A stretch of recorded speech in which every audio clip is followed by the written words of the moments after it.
তোর কাছে যা আছে সবকিছু নিয়ে চলে আয়।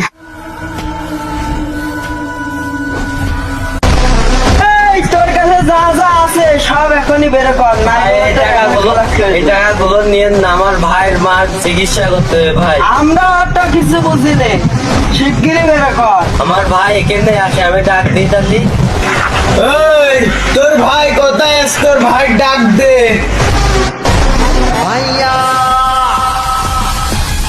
ভাই টাই কেউ আসবে না, নদ ধরে মার, যা কিছু আছে সবকিছু নিয়ে নে ওর কাছে।